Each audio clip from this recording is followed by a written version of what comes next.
సంచలనం సృష్టించిన డ్రైవర్ రాయుడు హత్య కేసు విచారణలో కీలక పరిణామం చోటు చేసుకుంది. జనసేన బహిష్కృత నాయకులు శ్రీకాళహస్తి మాజీ ఇన్ఛార్జ్ కోట వినిత, ఆమె భర్త చంద్రబాబు నేతృత్వంలో ఈ హత్య జరిగినట్లు ఆరోపణలు వచ్చాయి. ఈ కేసులో కోట వినితకు మద్రాస్ చీఫ్ సెషన్స్ కోర్టు గత కొద్ది నెలల క్రితం బెయిల్ మంజూరు చేసింది. అయితే ప్రతిరోజు ఉదయం 10 గంటలలోపు C3 7 వెల్స్ పోలీస్ స్టేషన్లో సంతకం చేయాలని షరతు విధించింది. ఈ క్రమంలో కేసును చెన్నై 7 హిల్స్ పోలీసులు రంగంలోకి దిగి లోతుగా దర్యాప్తు చేస్తున్నారు. విచారణలో భాగంగా కోట వినిత ఇచ్చిన వాంగ్మూలం ఆధారంగా జనసేన కార్యకర్తలు పేట చంద్ర, పేట చిరంజీవులను పోలీసులు విచారిస్తున్నారు. అయితే మృతుడు రాయుడు మరణానికి ముందు తీసుకున్న ఒక సెల్ఫీ వీడియో ఇప్పుడు ఈ కేసులో కీలకంగా మారింది. ఈ వీడియోలో రాయుడు తన ప్రాణాలకు పొంచి ఉన్న ముప్పును వివరిస్తూ పేట చంద్ర, పేట చిరంజీవుల పేర్లను స్పష్టంగా ప్రస్తావించడం రాజకీయంగా కూడా పెనుదుమారం రేపుతోంది.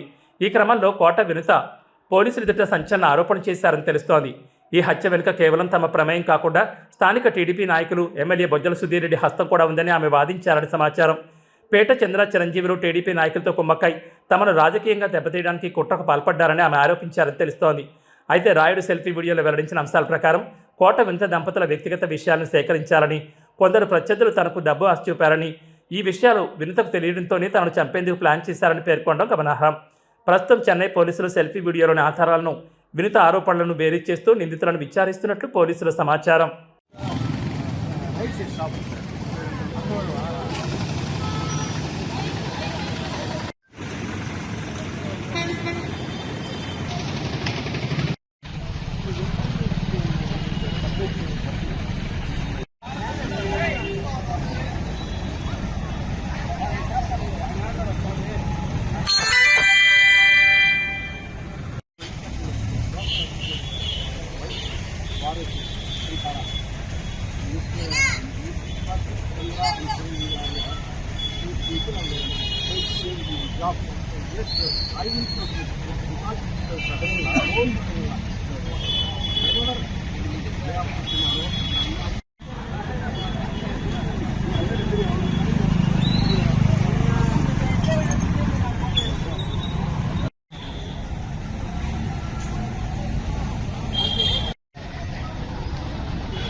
మైదేం అలా ఏ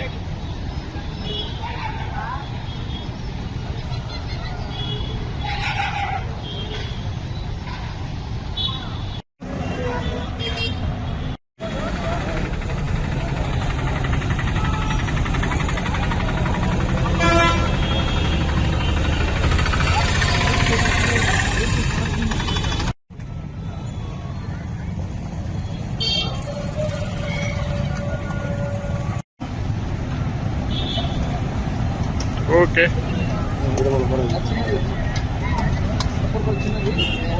వచ్చినది 50 రూపాయలు